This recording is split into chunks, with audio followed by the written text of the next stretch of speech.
Imagine standing at the base of a towering enemy wall, knowing that climbing it first could win you glory, or a quick, brutal death. Why on earth did Roman soldiers fight each other for this insane honor? Let's talk about the Corona Muralis, a prize so coveted that men volunteered for what historians call organized suicide. In this video, we uncover the shocking psychology behind these deadly siege missions and the twisted rewards that made death seem worth it. Stick around to find out what drove rational men to risk everything for a crown of gold. So, what kind of award could make a soldier beg to die first in battle? Let's talk about the Corona Muralis, a golden crown shaped like a jagged city wall, handed out to the first Roman to climb over an enemy fortress during a siege. This wasn't just some nice pat on the back. It was the ultimate prize in a world where honor meant everything, and getting it meant risking your life in the most dangerous way possible. Think of it as the ancient Roman version of winning an Olympic gold, except you're more likely to end up dead than on a podium. Picture yourself as a Roman soldier for a second. You're standing at the base of a towering wall, enemies above ready to rain down arrows and hot oil on your head. And yet, you're not just fighting them. You're shoving your own buddies out of the way for the chance to climb that ladder first. Sounds nuts, right? But the stakes were sky high. Making it to the top first almost always meant death, with defenders waiting to cut you down the second you showed your face. Still, if by some miracle you survived, the fame and fortune waiting for you were beyond anything you could dream of as a common grunt. Now, this crown wasn't just a shiny piece of metal to show off. It was a ticket to a completely different life.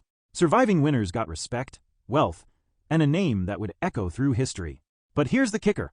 Most didn't survive to enjoy it. Historical accounts, like those from the siege of New Carthage in 209 BC, paint a wild picture. Soldiers literally trampled over each other, desperate to touch the wall first, not caring about the spears and rocks flying at them. They knew the odds, yet they still went for it, driven by the thought of becoming a legend. Roman writers like the historian Livy tell us these guys ignored everything. Arrows piercing their armor, boiling liquids burning their skin, just for a shot at this rare honor. Talk about a bad day at work. The Corona Muralis was so hard to get that most who tried ended up as nameless bodies at the foot of the wall, forgotten by the very history they hoped to write themselves into. It was a gamble with the worst odds imaginable, and yet the line of volunteers never seemed to shrink. So, you're stuck with a choice as a soldier. Risk it all for a chance at glory, or play it safe and stay a nobody in a world that only remembers the brave. What would you pick? The Corona Muralis wasn't just a medal, it was a symbol of becoming something bigger, a name worth dying for in a society obsessed with honor. And trust me, there's more to this story about why these men made such a crazy call. So, why would anyone sign up for a job with a 90% chance of not making it through the day? Let's talk about the mental games the Romans played to make soldiers actually want these deadly siege roles. It's not just about a shiny crown. It's about how they got inside these guys' heads, turning a near-certain end into something worth chasing. You wouldn't believe how well this worked, even with the grim reality staring them in the face every time they looked up at those walls. Imagine someone telling you that going first, and probably dying, makes you a hero for all time. Sounds like a terrible deal, right? Yet, Rome perfected this kind of mind trick to keep their armies rushing forward, no matter the cost. They didn't just ask soldiers to be brave, they made it feel like the only way to matter. Roman leaders weaponized the idea of honor, flipping fear into this odd hunger for glory. They'd paint a picture where stepping back wasn't just safe, it was shameful. Who'd want to live with that label in a world that valued courage over everything? Now let's talk rewards, because they sweetened the pot big time. They dangled massive perks. Think huge chunks of land, piles of money, and a social status that could lift your whole family out of poverty. For a regular soldier, often just a poor farmer or laborer, this was a gamble that could change everything, even if the odds screamed against you. Historical records show how generals made a huge deal out of the brave first, in front of everyone. They'd shout praise for those who volunteered, making others feel small if they hung back. Talk about pressure. Suddenly, hesitating felt worse than climbing into a death trap. And here's a twist to chew on. This wasn't just a Roman thing. Other ancient cultures pulled similar stunts, each with their own harsh spin. Look at Greek sieges, where leaders hyped up personal fame as the ultimate goal, or Persian battles, where dying for the king earned your name a spot in royal records. It's like a deadly contest across history, where the prize seemed worth more than breathing, at least if you bought into what society was selling.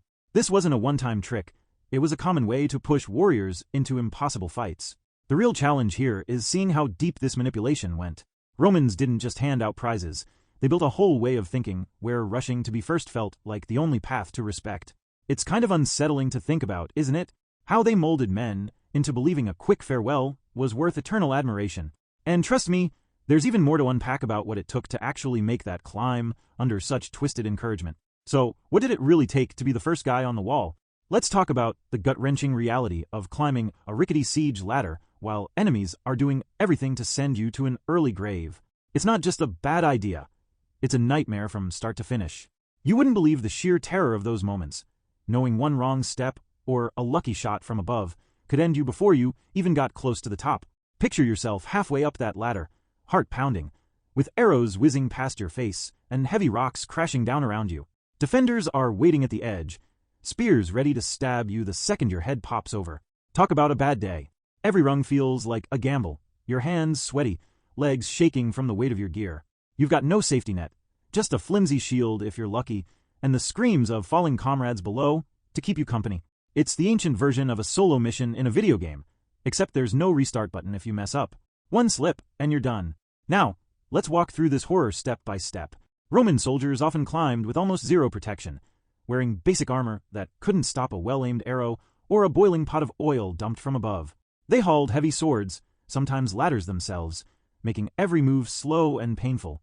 Historical records from battles like the Siege of Tyre paint a grim picture, men tumbling to their deaths from shaky heights or getting scorched by hot pitch before their feet even touched the ramparts. Imagine the smell of burning flesh as you climb, knowing that could be you next. And here's the kicker. Even if you somehow made it to the top, you're not out of the woods. You're usually the only one up there for a few seconds, facing a dozen angry defenders ready to cut you down. The odds of walking away? Laughably low. You're a sitting duck, with no backup, until the next poor soul climbs up, if they even make it. Roman accounts describe entire units watching their so-called hero get struck down in moments, only to push another volunteer forward right after. Talk about a meat grinder. The physical toll alone is enough to make you question why anyone tried. Bruised hands gripped splintered wood, muscles burned from the climb, and every breath came with the fear of a spear to the chest. It's not just bravery. It's a horrifying, almost guaranteed trip to the grave. Yet, guys still fought tooth and nail for the chance to go first. How does that even make sense?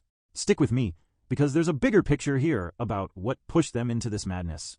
So, what does this obsession with deadly glory tell us about human nature? It's a chilling reminder that honor can push folks to give up everything, even their lives. Think about those Roman soldiers next time you've got a tough choice. Would you climb that wall for a shot at being remembered forever? Drop your thoughts in the comments. I'm curious. We've seen how far men went for a crown of gold, and it makes you wonder what you'd risk for your own kind of glory today. What's worth that kind of sacrifice in your world?